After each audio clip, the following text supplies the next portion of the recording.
Thursday evening, 6 p.m. My new live. The last one I had, when was it? Monday or Tuesday? Anyhow, a couple of days ago. So today's Thursday, August 7th, and waiting to see if people want to join my live. We're going to talk about life, business, and everything that's relevant and irrelevant, of course. Well, not really irrelevant, because the idea is to really concentrate on what that focus looks like and what's signal and not what's noise. Had a busy day today. Actually had a bunch of meetings. Prepared for my upcoming video, which I'm going to record on Saturday. I will actually, one new YouTube video is going to be released today. It's going to be about how to find those opportunities in any given market in real estate business, if that's the business you are in. But the same principles apply regardless of the industry that you are in. So I really talk about understanding first what business you are in, and then talking about what value means in this industry, in real estate. It's about risk, time, and ease. And like I said, it doesn't matter what you do, whether you're in the shipping industry or in fitness or nutrition or in real estate.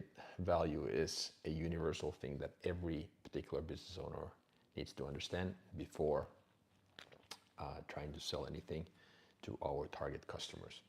So that's what I talk about in my new video. Like I said, it's going to come out sometime later today when my social media guy is ready with the editing and all that. So that's going to be exciting to see how that does. I repositioned my channel a few weeks ago, maybe 2.5, 3 weeks ago now. Maybe not even that, but anyhow, and I only post videos now about real estate. So I felt that I'm way too broad with my, what's the right word, with my approach. So I was trying to boil the ocean instead of just focusing on one particular niche. And this is something I talk to my clients all the time about, how they should be able to identify first what their niche is, what is it that their customers and clients need, and then tailor their products and services to that particular group of people. And I felt in the beginning that I was just way too wide with my approach, and I wanted to be laser sharp with my focus. So that's why, and coupled with the fact that I've done real estate for over 20 plus years, so that was a kind of a natural thing. So thanks for joining. Just recapping my day, talking about my upcoming video, which is going to be launched, uploaded later today. Today's signal in my life has been to handle some miscellaneous things when it comes to my old real estate projects, warranty repairs and whatnot, so that I can keep that ball moving forward. And the second thing I focused on was to make sure that I'm ready and prepared for my next video recording session, which is on Saturday. So I post new videos, new long YouTube videos twice a week. So that's Thursday and Sunday. And that 30-day calendar, my social media calendar, has really helped me to keep myself on track. I'm a very disciplined guy by default, but I find myself feeling distracted too if I don't really have that documented action plan in place. And that's what calendar in my mind is the best tool for. Like the old saying goes, if it's not documented, it's nowhere. If it's nowhere, it's not going to get done. So make sure that you document, you write down what you're supposed to do, and use notes, use to-do lists, use calendar, whatever you want to do. The other thing came to my mind when I had a client meeting. I have my weekly meetings with my clients, and today, towards the end of that session with one of my clients, I actually started talking about two things. So his question to me was about confidence and anxiety. And it was a shame that it came in the end, because it's such a large topic, but we agreed that we would continue talking about that particular topic in our next session. And it's funny, people see me as somebody who has a lot of confidence. And I think in many respects that's true. And my response to my client was that, since I'm nowhere near where you are with your confidence, I want to understand how to get there. And I said to him that, look, I think it's it's a double-edged sword in a way that I have plenty of confidence when it comes to those domains that I operate in, meaning the things that I want to be good at. But I don't have zero confidence in something else. Let's say, I'll give you an example. I've been training for 32 years. You put me in any commercial gym in the world, I know the techniques, I know the equipment, I'm comfortable with the gym rules and whatnot, values, so to say. Fine, but you asked me to jump off an airplane, go scuba diving, or do something else, and I have zero confidence because I've never done it. So the key is to understand that confidence always comes from the past. And how does it come from the past? It comes when you put in the reps and you do a lot of volume, in other words, so you get better. First you humiliate yourself, so to say, and then you suck at it first, and then you get better, you put in the reps, and that's how you get confidence. So many people, when they say that, well, I don't want to start anything new, I don't want to start that business, I don't want to do this or that, it's because they think that they can't do it because they have no confidence. Everybody is the same way. The so-called brave people, or those who take on new challenges and tasks and who look confident to everybody else, are the ones who know that there's a process behind the scenes, that I can gain confidence by doing a lot of work and getting better at it, since I've done that part in the past. But I have no confidence in this new domain. I have confidence in my ability to build confidence. So I think that's a monumental thing for everybody to understand. And I think in order for us to get there, many people go wrong when we think that, okay, I need to be good at 10 different things. But like the old saying goes, there are really two things you need to master. One is that you need to know what to want, and then you need to know how to get it. And the first part is usually the part that everybody ignores, but it's also the hardest part, meaning knowing what to want, what applies to me, what is applicable to me as far as new skills or new anything.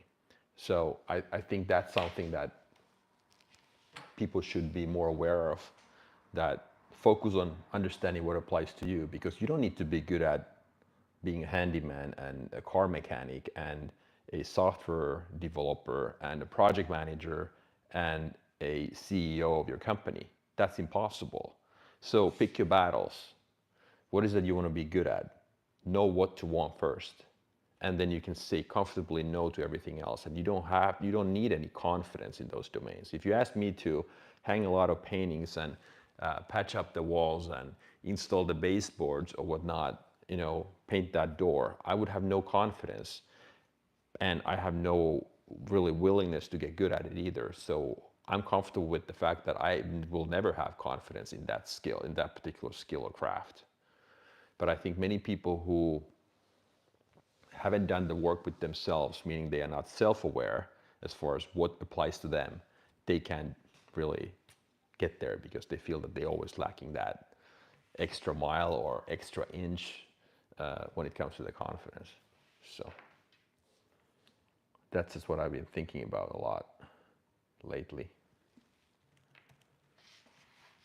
And I think being overwhelmed and being anxious is kind of the same thing. So when you don't have confidence, when you think that you're supposed to do this and that, but you know you don't have time, then your monkey mind starts to get really wired, and you're like, okay, well, I have stomach problems and I can't digest my food, and I can't sleep, and I can't rest, and I can't do this or that, because you're trying to be good at everything. So, that's just the thing. Another thing I'm thinking is that I need to do something about these lives as far as putting myself in a different environment so that these become more visually appealing. I'm a visual guy, so I don't like to show my stupid ass office all the time. If you look at if you watch my latest video, which is going to be uploaded today, I'm in a different environment. I'm at my vacation property. And I think that environment is kind of nice. I took my portable whiteboard with me, and was able to do a little different video as far as the visuals go. So not always being here in front of my glass whiteboard and being kind of in a classroom type of an environment. So I like that. And I would like to do more of that stuff, but then the visuals are kind of a headache then in that case. Not a lot of people online today. That's fine. I can talk here forever to myself too. Obviously, it'd be nice if there was somebody who had a lot of interesting questions to me. In the meantime, I'm going to go back to the notes to myself. This is my standard thing. And if nothing else, I'm going to go through and see what I wrote to myself a year ago when I had my, this is I think where I left off when I last had the live.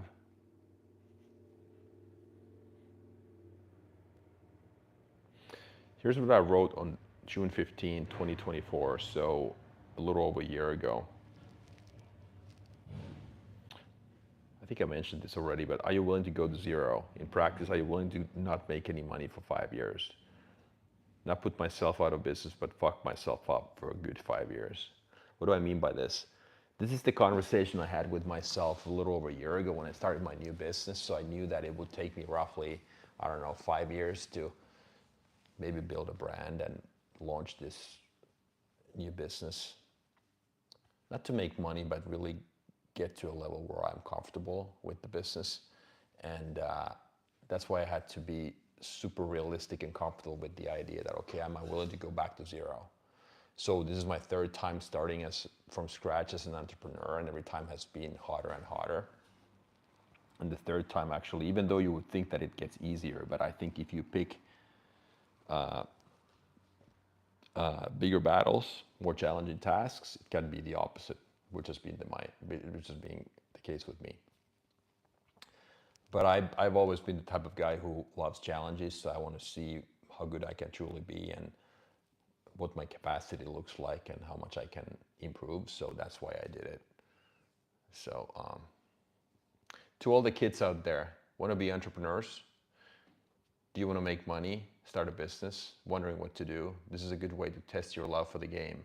Buy low, sell high. Learn how to do that. Start flipping stuff on eBay. Look at trends popping up on eBay. Google trends. Buy stuff online. Go to flea markets, thrift stores, and sell them on eBay for profit. I don't know, maybe I had a conversation with my kids about something, and this is what I wrote down. Working a lot is only cool if you fucking love it. Otherwise, you will burn yourself out, period. Listen to the story. Find something you really love and decide how many hours you want to dedicate to it every day. Decision becomes very easy after that. Getting there requires an unreal amount of self-awareness. Then on June 16, life is one big story. We are all storytellers. Money can buy you happiness in 3 ways. We actually covered this already, now I remember. Yeah, so money can buy you happiness in 3 ways. We buy experiences. What is an experience? It always involves people and memories. Travel is one thing. Going to a concert with your loved ones, having a nice dinner at a restaurant with people who you love, who are close to you. Number 2, we buy time. We pay other people to do stuff we don't enjoy. This time is then spent on number 1, for instance, okay? So you buy yourself more time. And then number 3, we can donate money to good causes. So according to studies, money can buy you happiness in 3 ways. I personally have spent a lot of money on 1 and 2, buying experiences, traveling, going to the other side of the world with my kids, doing the same thing alone by myself, and buying myself time. I have outsourced and delegated a lot of tasks so that I would have time to do something that I really want to get good at. And I think it's really hard. Many people, I don't want to put it this way, but I mean, that's the only way how I can put it, or know how to put it. So you have poor people habits and rich people habits. Poor people have those habits where they're willing to spend an hour and a half to save $1.50 on a gallon of milk or gas, for instance. So they're willing to drive to the other side of the city to spend a little bit of money because time doesn't mean anything to them. But in reality, wealthy people understand that time is all they have. And that's why I also think that if you think about it, so money can basically buy you pretty much anything in life. And now you see this latest trend popping up where the ultra wealthy people, the billionaires, are willing to spend ridiculous, unreal amounts of money in buying more time. Not just buying time within the context of how much time you have, but extending their life expectancy, so longevity. So you see the value of time being appreciated by these people who have really been super, super successful. So-called poor people never understand the concept and the value of time, like I said, because they're always willing to waste it. So they do every single little trade by themselves instead of outsourcing it. Yet they talk about how they want to improve their skills and get better in life and make more money and start a business. But the first step is to kind of like get rid of all the other stuff that you're not supposed to do, stuff that you can outsource and delegate to somebody else. But I think there's going to be a very, very bigger and more lucrative, profitable niche going forward where people literally are trying to buy themselves more time, meaning extend their life expectancy. And I think it's going to be huge down the road. So, like I said, money can buy you a nice car, a nice house, or a nice vacation, but it doesn't give you that. It doesn't give you more of those resources that you value the most, which is your life expectancy, your time. So how can you sell time to people? Meaning, the health industry is going to be booming, according to my theory, down the road. Anything and everything that is pretty much directly linked to people being able to live longer and a more fulfilled life, because time is such a valuable resource we have. That's how I look at it.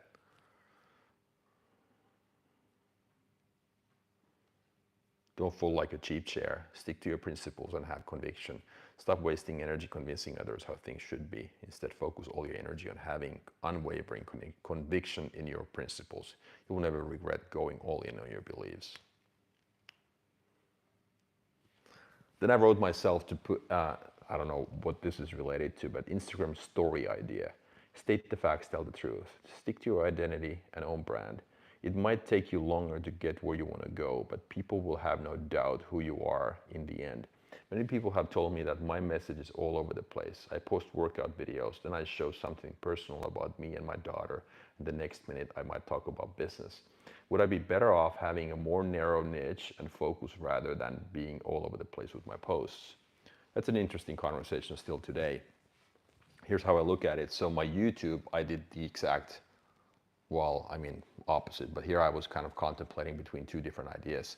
With my YouTube content, I decided to go more narrow, and with everything else, like my Instagram and my other channels are business too, but then with my stories, I can go wider. I don't post any workout videos per se anymore. They might be visible in my stories, but I'm going more narrow. And then with everything else, like these lives, these are the ways how you can go behind the scenes and see what this crazy guy is doing and what he's thinking about life and the world overall. People will make a full-time living by streaming live. This is what I wrote, by the way, a year and 3 months ago. Listen, so people will make a full-time living by streaming live. Somebody mowing their lawn 2 hours a day will make $1 million through sponsorships, endorsements, and business deals. It's coming. That's crazy shit.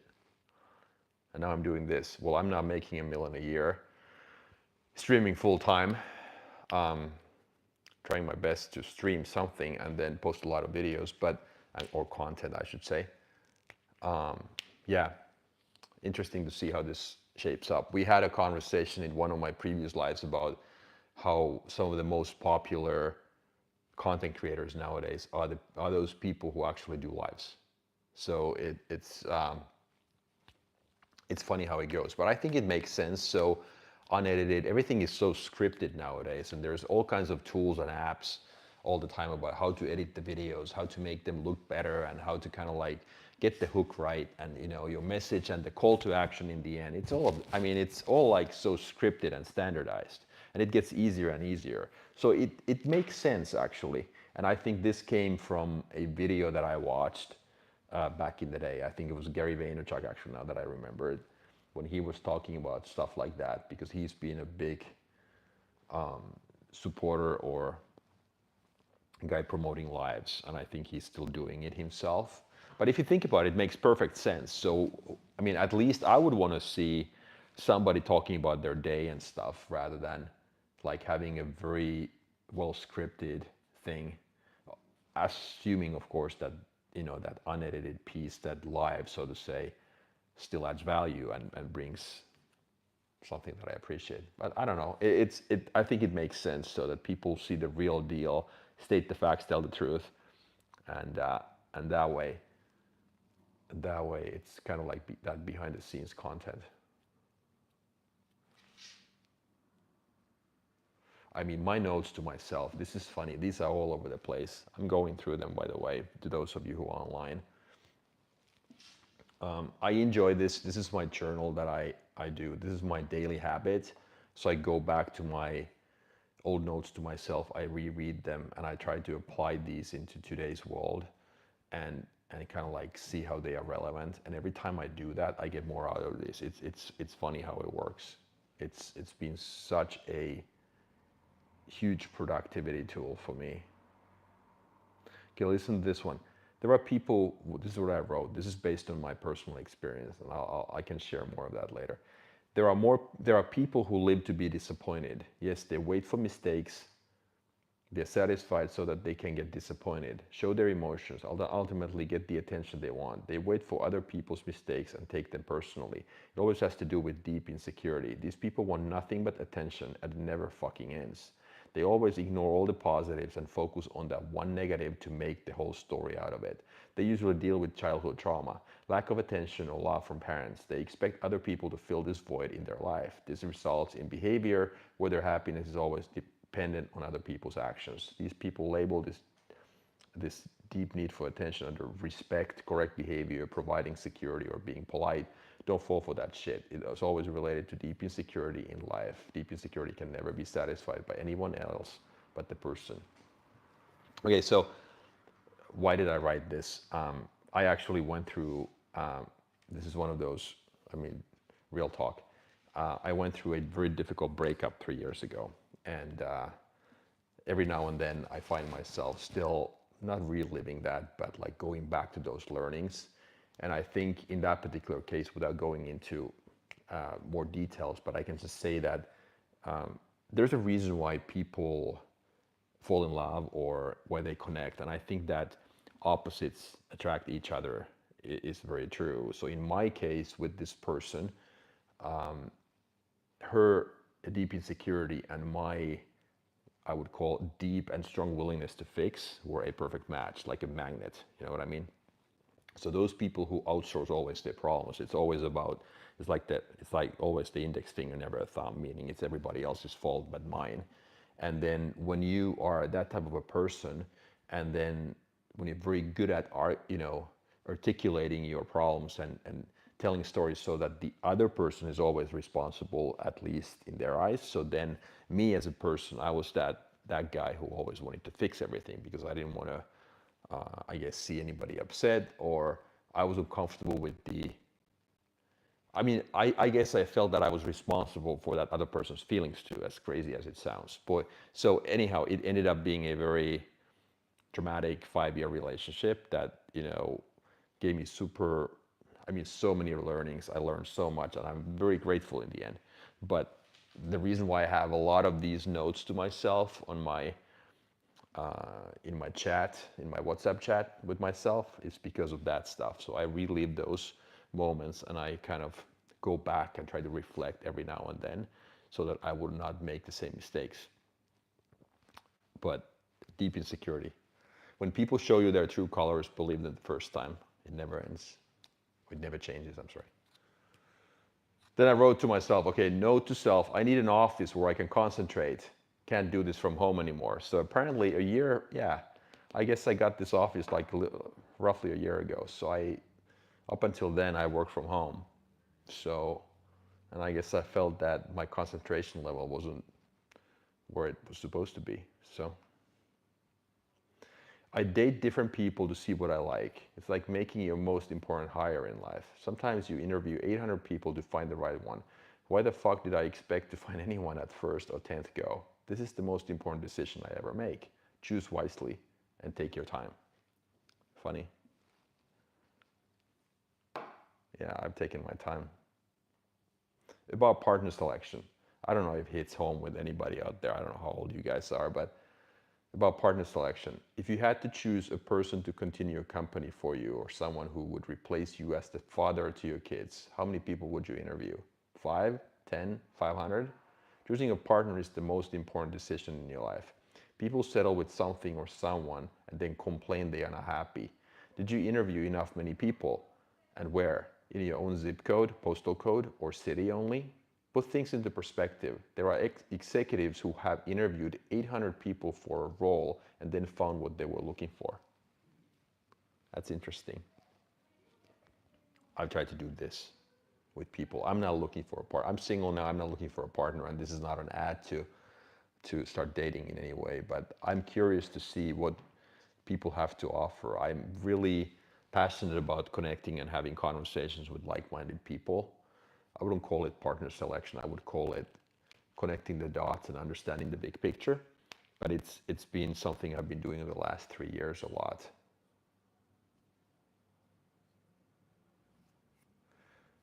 The number one thing a dad can do to his kids is listen. It's so hard to separate our own thoughts and wishes from those of our kids and let them be who they are. I can give you an example. So I'm a parent. I have 2 kids. My son is 19, my daughter is 16. And I think we all reflect those experiences from our past. When I was raised by my mom and dad, what mistakes did they make? What was good? What was bad?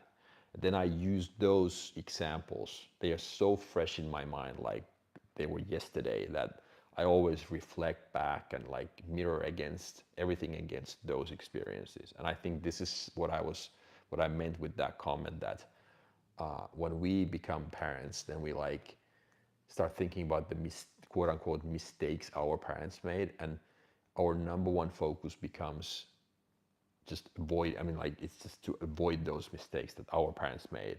And at the same time, we forget that, yeah, our kids are completely different. They don't see things the same way. And we might completely ignore and miss their signs and clues when they are younger about what they truly need. And I think this is one of the biggest mistakes that parents make always. So we should always understand.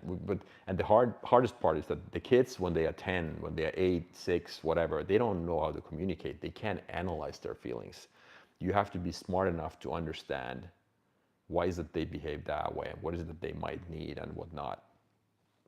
So that's why parenting is so hard.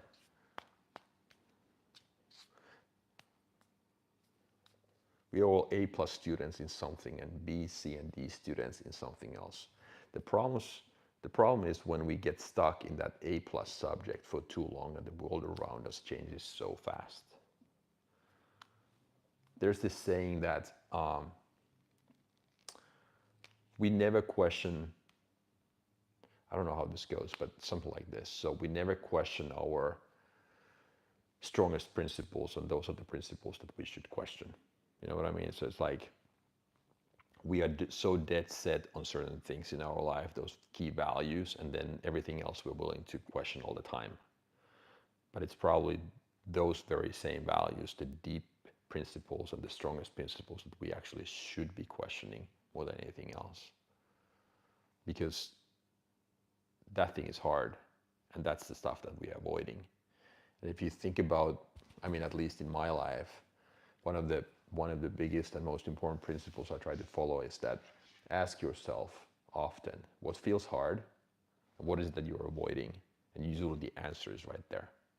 And I think the same applies in so many other areas of life as well.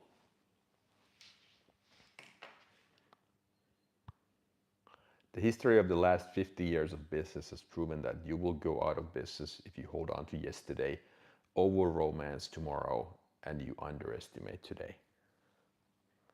What's the thing, I think this is an interesting topic. What's the thing that you guys think, there's 3 people online now, what do you think we underestimate today?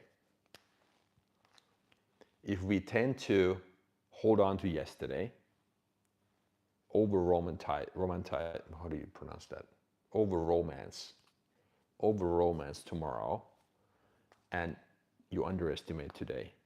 Yeah, I tend to agree. So we dwell on the past, and we think about the future, or worry about the future, and we don't know how to pay enough attention to today, the present moment. So what do you think is the thing that we underestimate today? Any area of life. Could be technology, could be anything.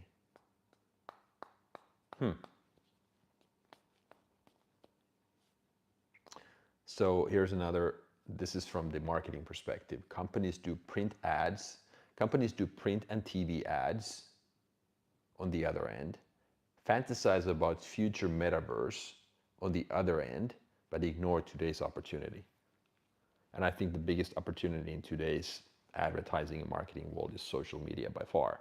As long as this thing here, the phone that my tripod is holding, is the form factor and platform where all the attention is, think about it, then that's the place to be if you run a business. If you want to build a brand, or if you want, whatever you want to do, this is the place to be. There's plenty of competition too, but I think nothing comes even close. Why would I spend millions on TV ads? Yeah, if I have a nice Super Bowl story, it might make sense. It's really expensive, so that's out of reach for most businesses. But because 70% of the jobs are being created by companies between 5 and 500 employees. So those are not the companies that produce Super Bowl ads. They don't have the money for that. So these are the companies that they have to really pay attention to where their marketing dollars go. And I think the only place to put them in the beginning when you want to create attention is to use social media extensively. I'm now giving advice about that.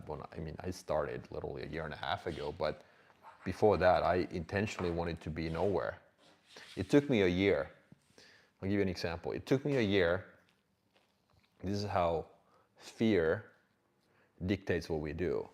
I literally understood a year before I started, well, not maybe a year, but half a year before I started, but I was contemplating it for another 6 months. So anyhow, I was contemplating what I should be doing, and when I started reading and studying more about type of marketing that works and how brands are being built and whatnot, I started to understand how attention is everything, and how attention has shifted from 50s. In the 50s it was radio, and then became TV, and then after that color TV, cable TV, internet, and whatnot. Cell phones, smartphones, and social media has been here for the last, I would say, 10 years, the way it is right now. And the form factor and the device that we are using is the mobile phone. So that's where all the attention is. So that has shifted the attention. But once I understood that, it still took me a good 6 months for sure to get started, because I didn't want to show my face. Why? Because I didn't want them to tell me whether I was right or wrong, or how I looked, or if I was stupid or silly or whatever. So I was avoiding it because I was afraid that I wouldn't look good, being able to control the outcome and whatnot. So I really had to do a lot of work with myself to cut my ties to the end result. And this is one of the things that you hear me, if you watch my stuff, my content, if you hear me talk to my clients, I tell them all the time, one of the biggest things and most important things you can do is to cut your ties to the end result and start measuring, start living in a one-day cycle. Yes, you want to achieve big things. It doesn't mean that you are any less aggressive, or that you wouldn't pursue those dreams. Quite the opposite, actually. But you just want to distance yourself, take the pressure out of the equation. You just measure your success based on what you did today. That's what that living in a one-day cycle means. So you go from 0 to 1 today, meaning you kind of think that you have nothing in the morning, and then you do your very best by working on those things that are today's signal, meaning the important stuff, and then you hopefully get to 1. And then you ask yourself at the end of the day, did I empty my tank? Was this the thing that I was supposed to do? If yes, then you don't worry about what the results were. And then tomorrow morning, you fully expect that you're back to 0. So overnight, you start from scratch again. You do the exact same things. And that really, in my case, it's not easy. It's actually one of the hardest things I've ever done. But when I do that, and when I constantly remind myself about the importance of that action, it has helped me a lot. I mean, really, really, this has been big time help to be happier and not measure my happiness or my success based on that outcome only, because I know that in a long enough time horizon, if I'm good enough, I get what I want. So I don't need to measure my success today or tomorrow.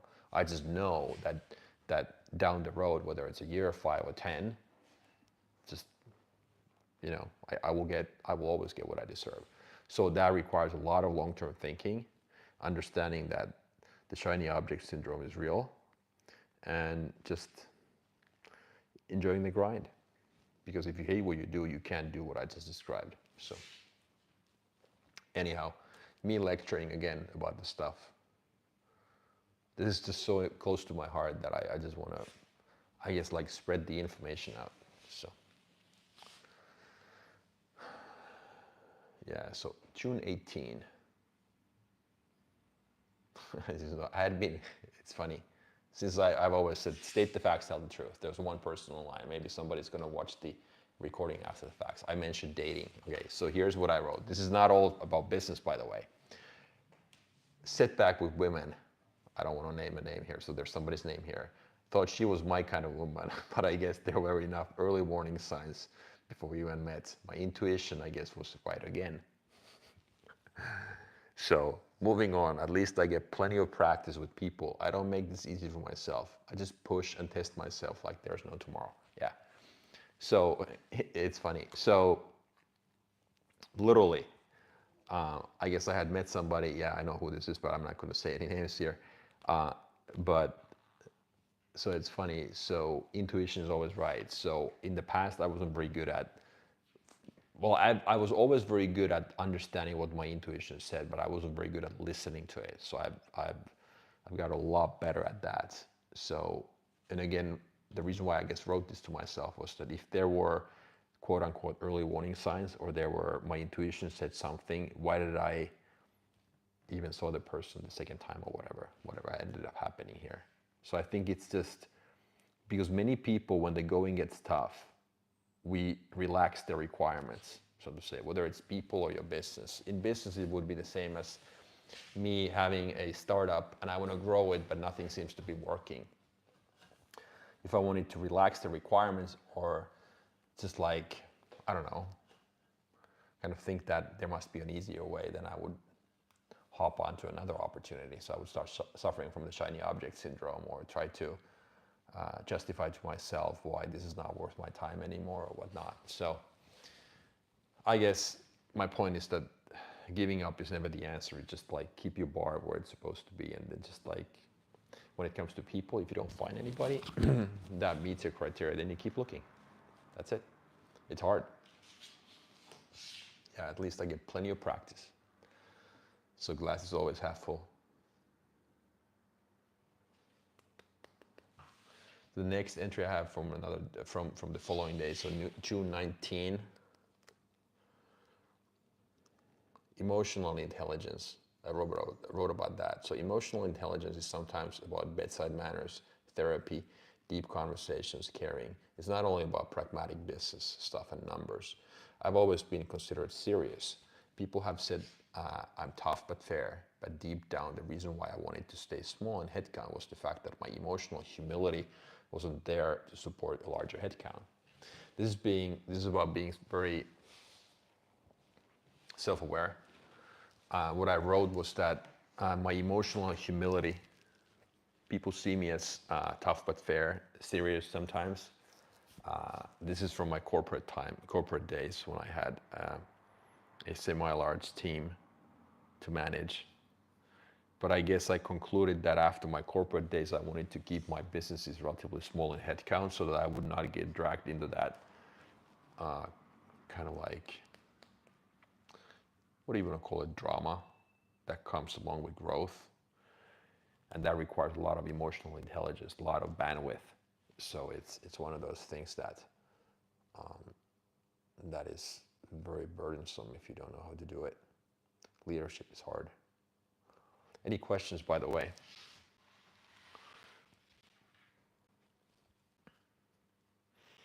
Yeah, and then on June 19, 24, I just got a note from the local IRS tax authorities that there's going to be an audit.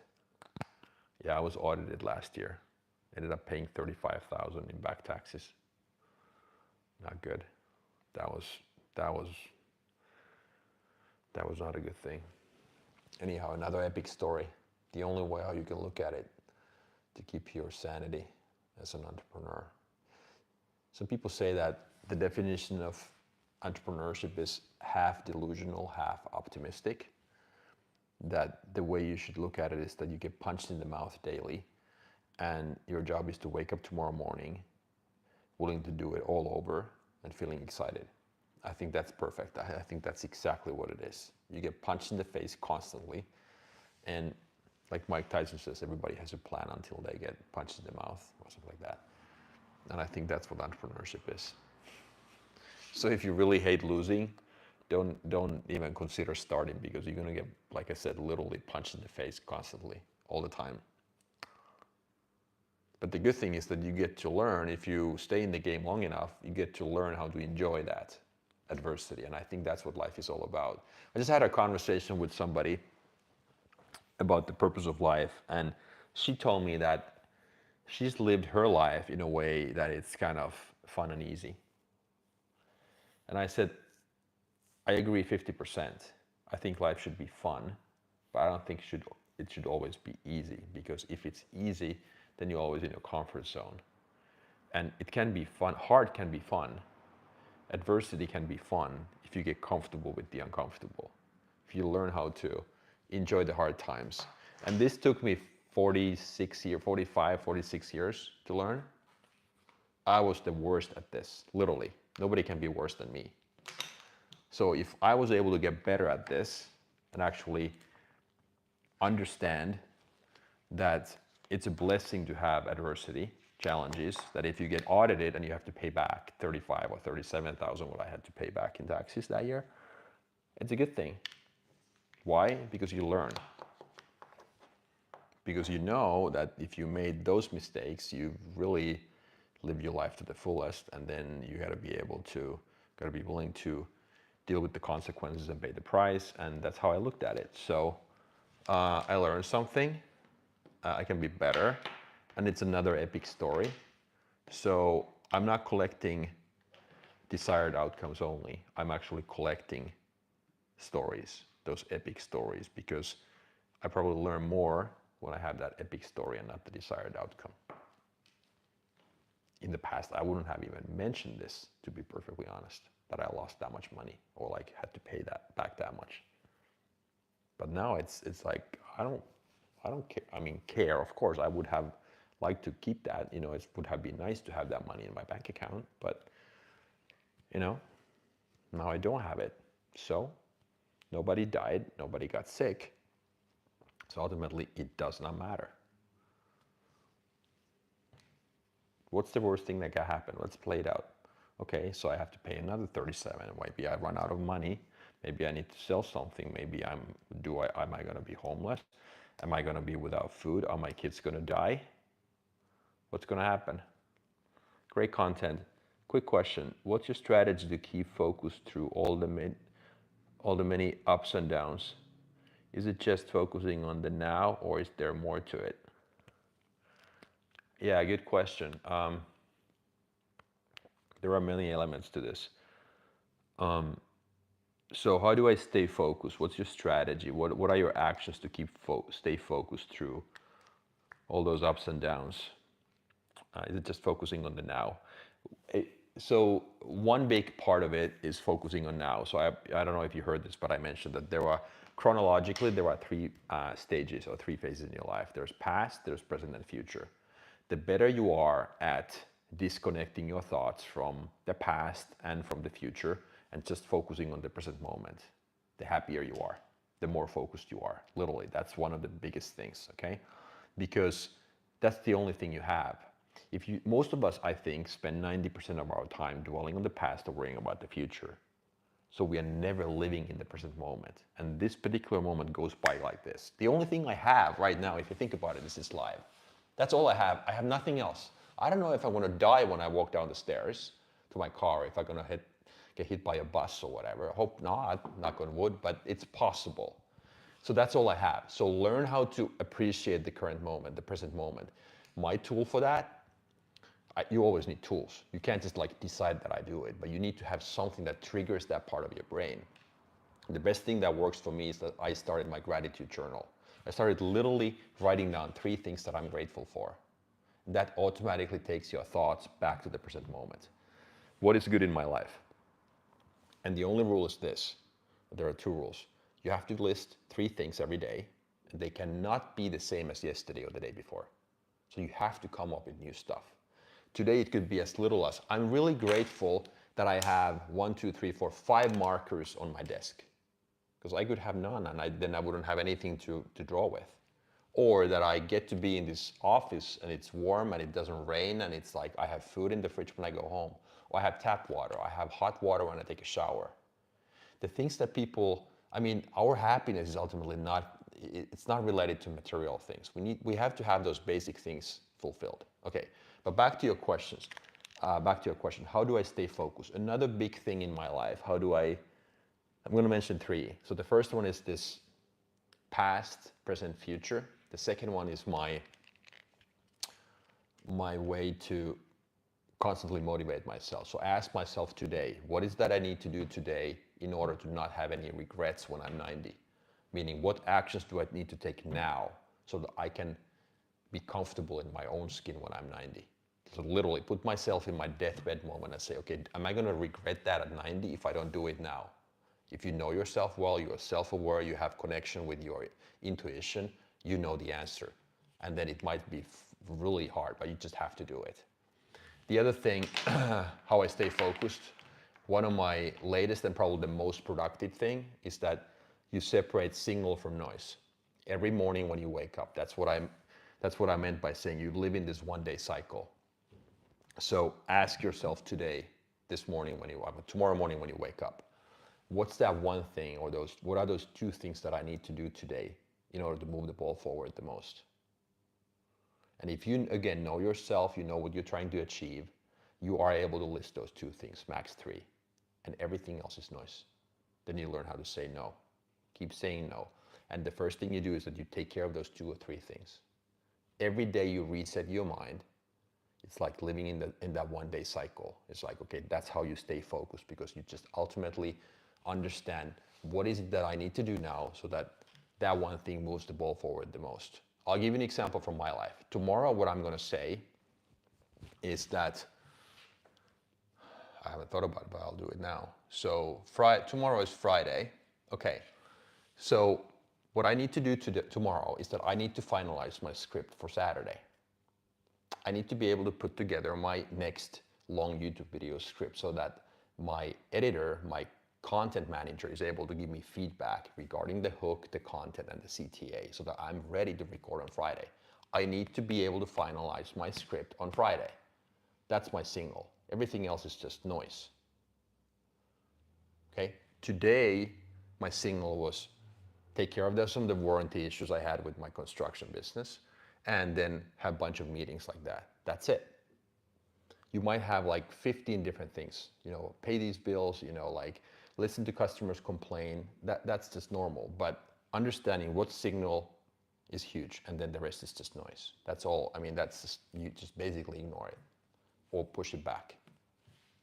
That's how I stay focused. But ultimately, it's about what needs to be done now. Because you don't want to have regrets. At least I don't want to have any regrets. That's my biggest nightmare.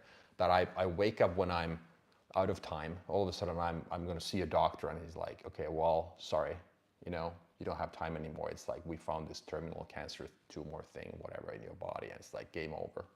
It's like, fuck. If I pushed back the stuff that I wanted to do, I was like, okay, I knew that I need to move to, I don't know, Italy or whatever I want to do. It's like, why did I push that back? I could have done that 10 years ago. I don't want to be in those shoes. And then ultimately, what are the big plans? That's that 90-year-old self, and then taking that to like grassroots level, 1-day cycle.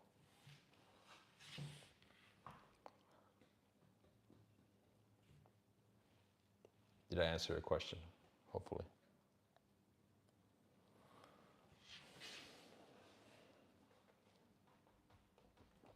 What else? That's a good question there. Thank you. Yes. Perfect. Glad I was able to help. Hopefully I was able to help. But you got to find your own way. But I mean, having that big enough why is the thing, in my opinion. And really being able to connect with your inner gut, inner energy, intuition, whatever you want to call it. So.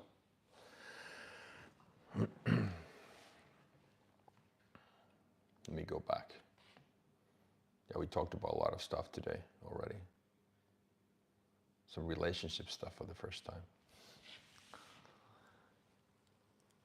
Any other questions? Anybody?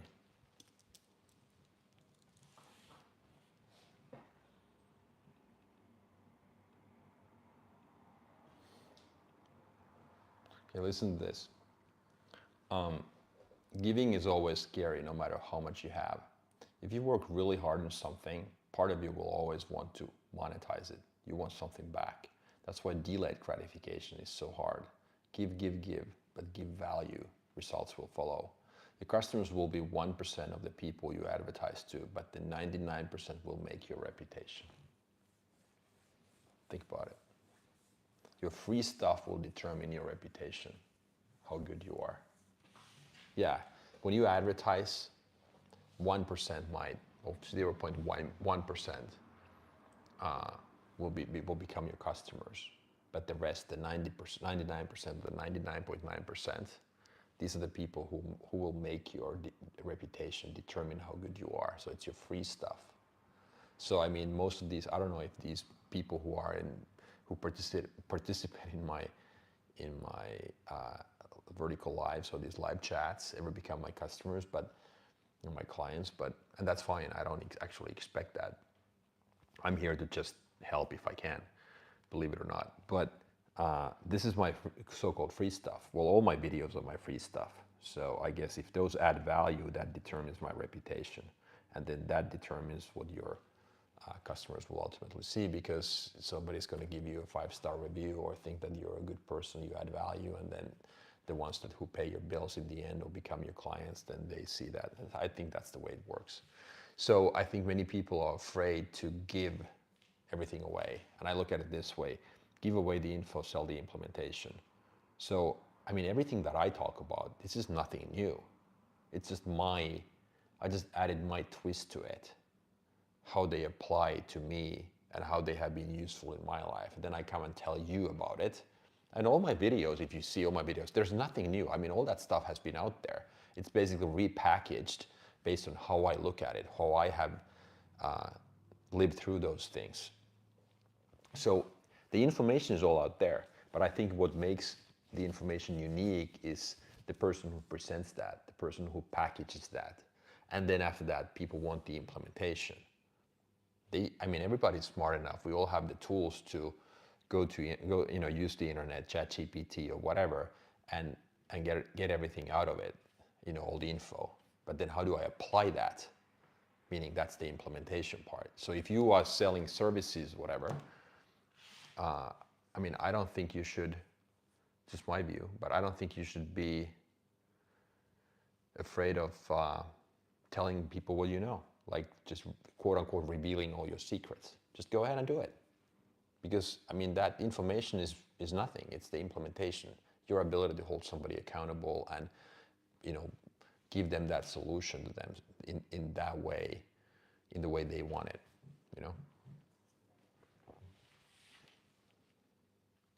Brand can be built in 3 ways: what you say, what people say, and what people experience.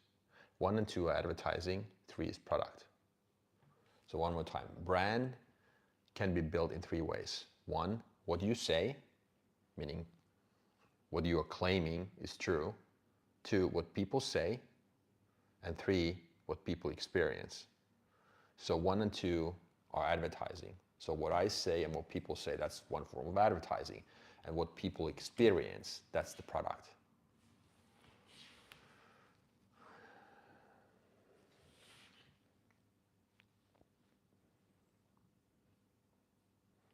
Let customers know they are missed. Track the attendance, gyms, and other other attendance-based businesses. When they start missing out, let them know you missed them. Yeah, that's big. Inputs, advertise 4 hours every day, efficiency, conversion, schedule, yeah, price, churn, output, money. Yeah, I think a lot about conversion nowadays. What does that mean? So my first job is to create attention. The second job is to convert that attention, and then the third task is to deliver that attention. And everything is hard, but I think conversion right now, because I don't need, if you know how to convert really well, meaning your landing page or whatever you do, like the way you talk to people, how many times they click and stuff, that's all about conversion. If that's spot on, if that effectiveness is there, you don't need that many views or eyeballs seeing your content or your advertising or your promotional things in order to get your share of the business.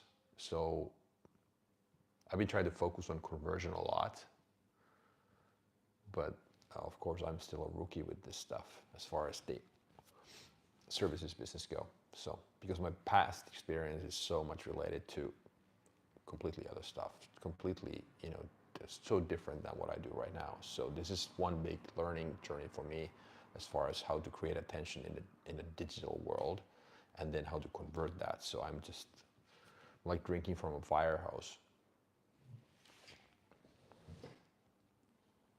What else? Any other questions? Go ahead, ask me anything.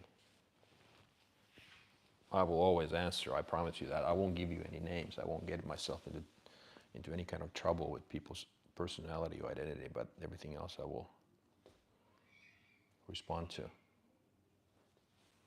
That I can promise. That I can promise. Yeah, inputs and outputs. One of the things I've been talking about a lot. So how in a long enough time horizon, your inputs will always equal your outputs. Meaning if I want to get something, the first step is to ramp up my activity level and my action level to make sure that I put in the volume and the reps, enough volume so that I can get the results that I need. And how is this related to my business? In the beginning, this was still in June 24, I wrote down that I need to promote and advertise. I need to do that 4 hours every day. Still pretty applicable. That means creating content, because creating content, posting it, being in front of the camera is basically part of this is how I advertise, this is how I create attention. And if anybody has any ideas for the lives, I'm more than happy to receive tips, because this is one of those things I'm not the most creative guy on the planet.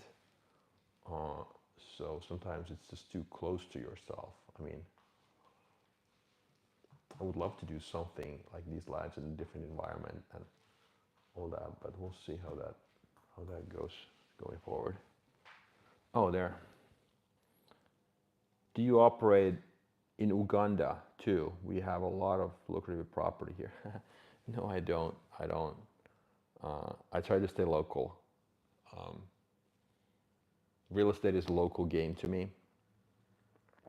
And there's a lot of nuances when it comes to neighborhoods and whatnot, unless you just want to then be a passive investor. And I mean, some people, that's fine. I mean, some people participate in local real estate markets through real estate investment trust or like different investment vehicles, mutual funds, whatnot. But I've always been an active investor, meaning forced appreciation to me is the thing. I want to buy low, I want to know the market, I want to know what I'm doing with the rehab, and then force the appreciation to go higher and then really influence the outcome. I mean, that's just my way, but yeah, I try to stay local. When I was in the US, I stayed local. Well, okay, so I take that back. I had some out-of-state deals, actually 2 out-of-state deals and then other deals in other parts of California. But for the most part, I tried to stay in San Diego County only, actually. And the ones that were, I mean, I could go to Orange County or LA County, which I did a couple of times. And that was still easy because it was close to me, but I still like the my ability to understand the street level nuances and the difference in valuations and understand, be able to talk to people and understand neighborhoods and patterns and schools and stuff like that. So that's how I look at it. That's how I look at it.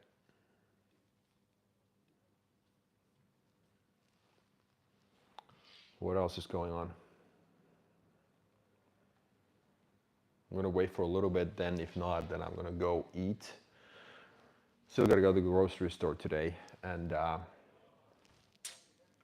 thinking that I'm gonna try to work on my script still a little bit today, and maybe fine tune it for tomorrow, so that I don't have that much to do tomorrow, because I'm planning on going to my vacation property for one night, for Friday, Saturday night, and the weather is still pretty nice, so that was my plan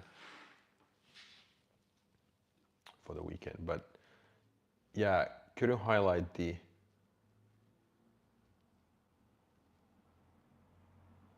here, oh sorry, I was looking at something at the same time. Yeah, I'm just the biggest fan of thanks for the master class.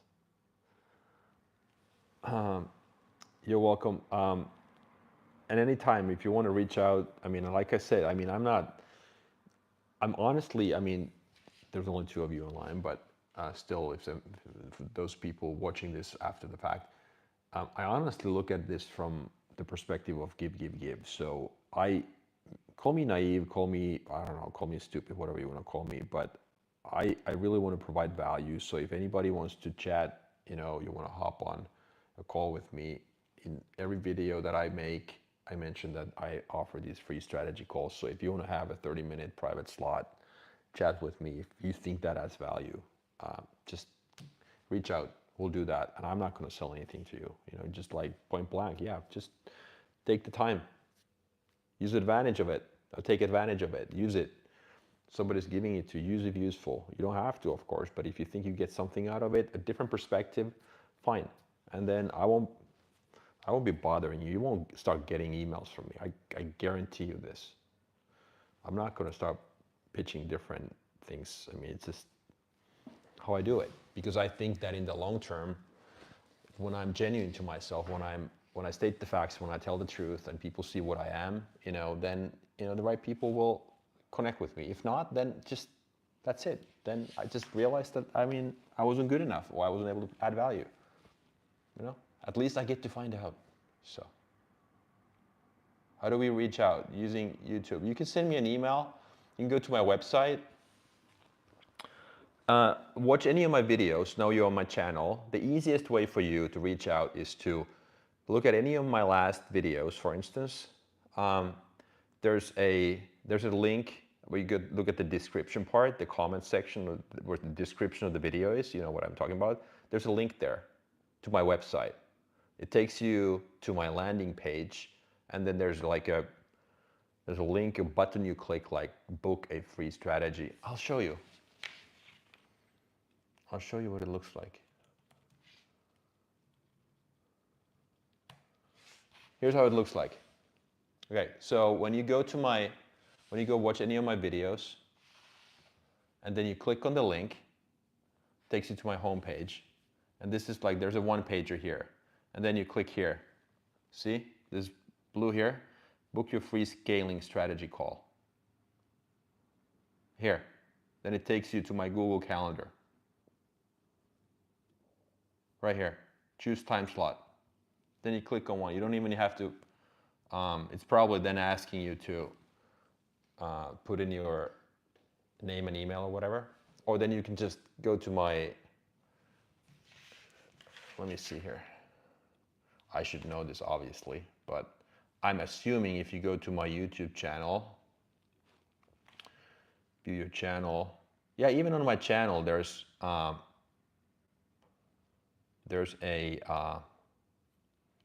link on my channel description. Yeah, you'll find it there. There's my email address there too. So you'll find everything there. Easy. So that's how you do it. So just check the links on YouTube and book your time, if that's useful. Like I said, I won't be selling you a 12-month package of anything. Of course, that's my ultimate goal, but I mean, look, I'm fully aware, painfully aware of the fact that there's two things. Most people try to convince you to do something, or you can have conviction in your own thing. I know I have conviction that I can help most people on this planet. I mean, I don't mean that I can make them all millionaires or whatnot, but I can add some value in their life. That I know for a fact. Okay, not everybody, but many people, most people. And then I have conviction in that, but I know that I'm not for everybody too. So that's all I have. So I'm not going to convince anybody. So it's like, that's fine. Yeah, you're welcome.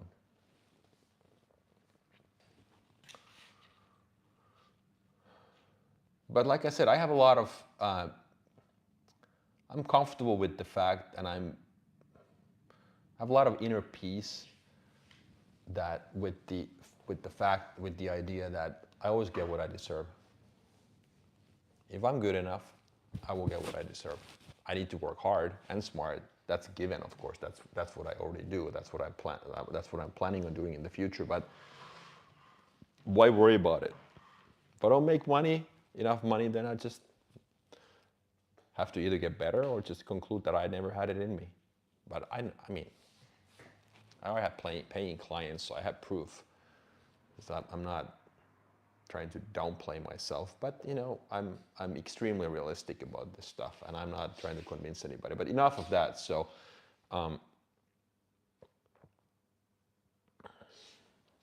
what else? Let me know what's on your mind.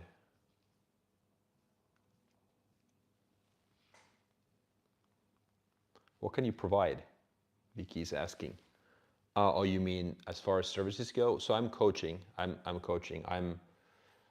My primary expertise is in real estate. I managed run several companies in the US, in Finland, when it comes to real estate development, flips, and I've been involved in several businesses. So I call myself a business coach. Then I also have an interesting background in life, having gone through a lot of stuff. So I think I can add some value there as a life coach, so to say. But I mean, I leave it up to the potential client. But that's what I do. So I'm a real estate business coach by default. But many of these lessons apply to other businesses too. I've been involved in my brother's commercial truck business. That was I managed a project where we sold the company to a venture capital firm. Completed that exit successfully, and then I stayed on board. I represented the remaining stake that my brother had. I was a board member in that new company. So I've done a lot of that type of stuff, kind of behind the scenes, and then being operating businesses too. Before that, I had a 10-year corporate career in an international IT company. So that kind of gave me well, it's not a secret. I work for Nokia, the Finnish cell phone company. So I was in Finland, Germany, and the US with them or for them before I then quit 15, 16 years ago and started my first company. So that's briefly my background.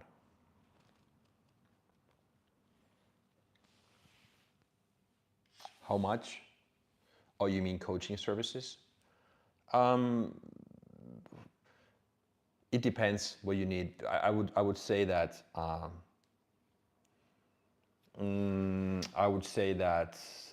it depends whether it's done for you or done with you type of a service. I don't want to dodge the bullet. That's not my way. But I would say that your monthly package probably would be somewhere between 500 and 1,500 a month. So between 500 and 1,500 a month, depending on how much you want me to do. But that's where that's where I find myself landing as far as the services go. I want to be involved, but yeah, it depends on the degree of work. but the best thing would be to, I mean, it doesn't cost you anything. Just hop on a call with me. We can talk, and then we'll see if, I mean, I always offer 4 weeks for free, by the way. So if you want to start something with me, and you don't have to commit to anything. Let's work together for a month, and then at the end of the month, you say, okay, well, this was good or this wasn't good, and then just you can walk away, and we're both happy. And all I need is just all I'm asking is just feedback. So I just make it very easy for people to get started. So.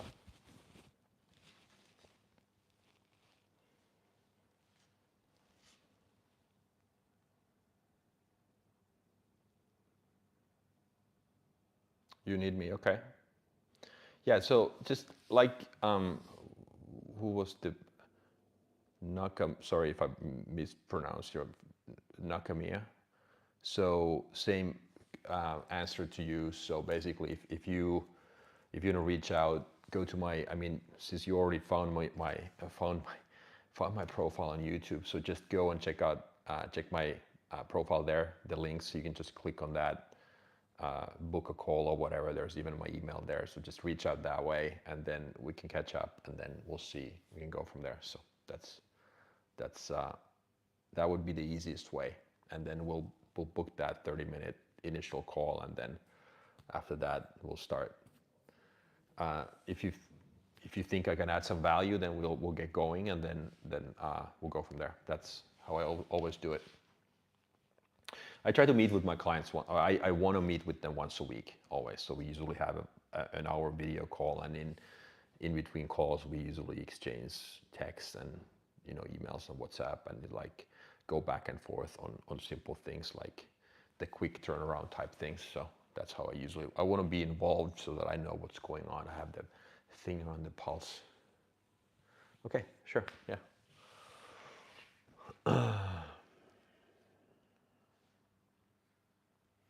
So any other any other questions regarding anything what we talked today? I mean, these are mostly off topic. These actually, the funny thing is that I don't know how many lives I've had. I think I started almost 2 weeks ago now, right? So the first week I had a live every day, and now the second week I've had one like every 2 or 3 days. So basically 3 to 4 times a week. So that's probably the rhythm or schedule I'm going to have in the future. But in the past, we haven't really talked about the real estate, which is my bread and butter. It's mostly about everything else. People have asked me about focus and how do I concentrate, how do I find discipline and stuff like that. And maybe it's because people see me as somebody who has a lot of discipline. That's true, and a lot of focus. So I guess it's one of the things that I've been thinking as well. That should I gravitate more towards that type of stuff? And it's just like, but I don't know. I think it comes naturally because I talk a lot about that because it's so close to my heart. I'm really passionate about that. I'm interested in cranes. Okay. Understood. Understood.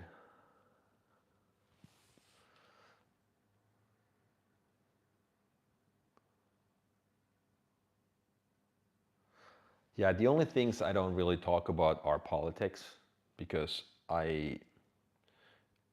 first and foremost, because I try to stay away myself. I try not to pay attention. It's almost impossible because there's just so much noise. That to me is all noise. I mean, yeah, you gotta understand the major signal, but the rest is just noise, and people focus on noise and they miss the signal. And I think that's the reason why politics is so difficult to follow, because it's mostly noise, and people don't really have the tools in their toolbox to filter that stuff, and they just focus on the stuff that's irrelevant. And if I ask myself, depending on who the president is or who the prime minister is or whatever, it's like it doesn't really impact my daily life almost at all. So I'm like, why do I need to then ruin my day? See my own blood boil, so to say, or like elevate my blood pressure by thinking about what happens tomorrow, in the next election. So that's why I just try to okay, well, it's I have plenty of opinions. I have just so many opinions, but I try not to think about most of that stuff because, like I said, it's just a crazy game.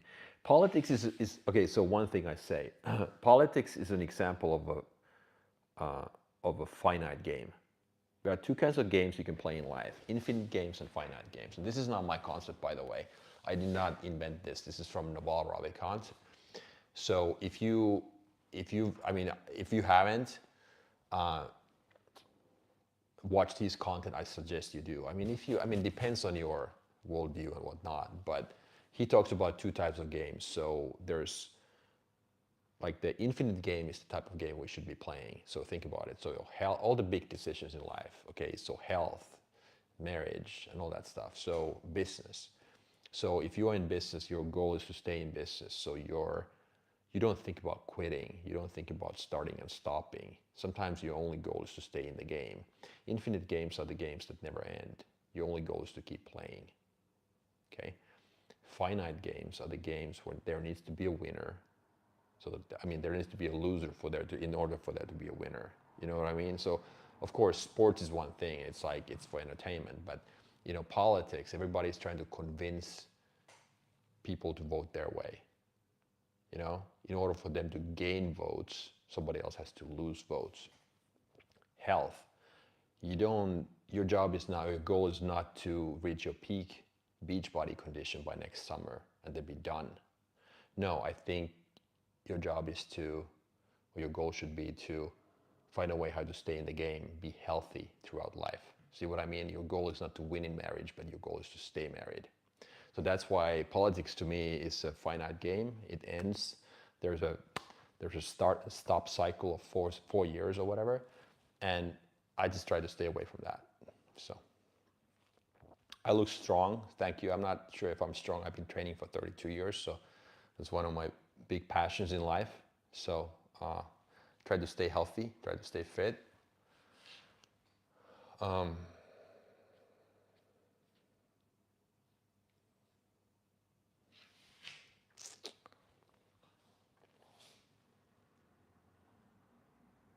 What else is going on?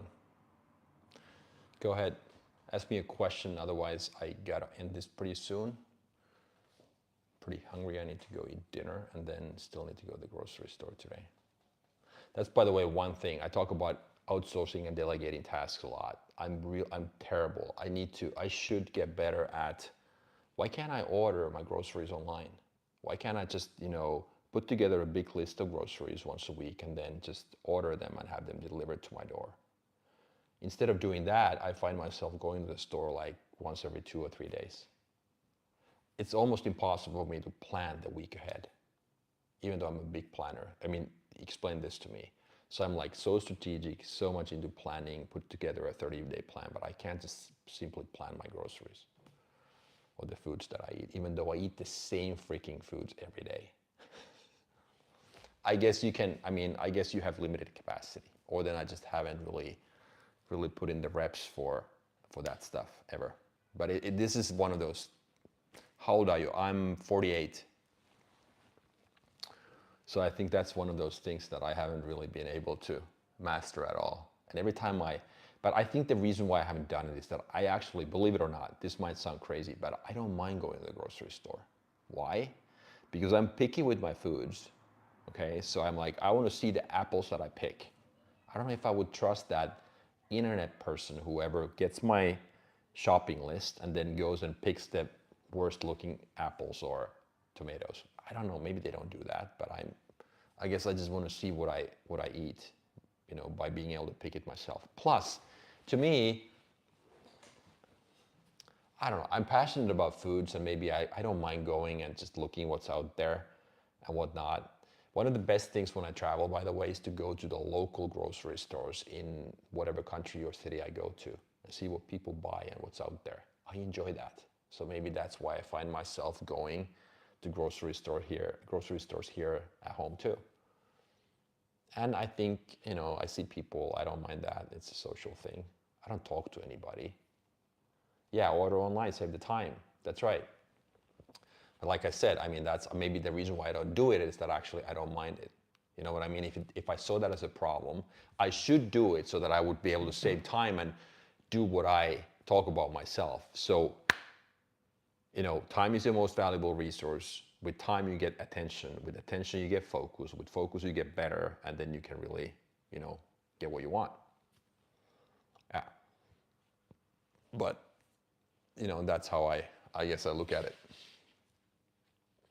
It's funny how things work. It's funny how things work. It is funny.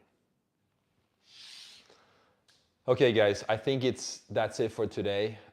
It's been 80 minutes, so I enjoy. Thank you for the questions, for the comments. I really appreciate it. I'm going to have another live. Let me think now. It's Thursday, so I'm going to do one at least on Sunday. Yeah, I'll have some food. Thank you. I think I'm going to do one at least on Sunday. So that's a promise. So now Sunday, probably same time, 6 p.m. here. If that's a good time, that's then 8 a.m. Pacific, 11 a.m. Eastern time, and then Asia, 6. So it's like what, 10, 11? Yeah, I'll probably do 5 or 6 p.m. my time, Sunday. I'm going to do that. I'm going to set that up. So if you want to, I trust you go pick them yourself, yes, and that trust of getting them yourself gives you more value when you consume them. Yeah, you're right. You're absolutely right. I think that's how I look at it, and that's probably the reason why I don't delegate or outsource that task. So, you know, so yeah. See you on Sunday. I will announce this beforehand. I'll probably do it tomorrow, and you can look at the community posts and then bookmark that, and I'll talk to you on Sunday, probably the same time. Thank you for the comments, questions. I really appreciate it. It means a lot to me, believe it or not. It really does. And I'll talk to you again. And make sure, by the way, check out my latest video. It's going to come out sometime today, later today, maybe in a few hours, when my editor is ready with it. And then let me know what you think. All comments are always welcome. Thank you. Thank you. Okay, bye. Take care.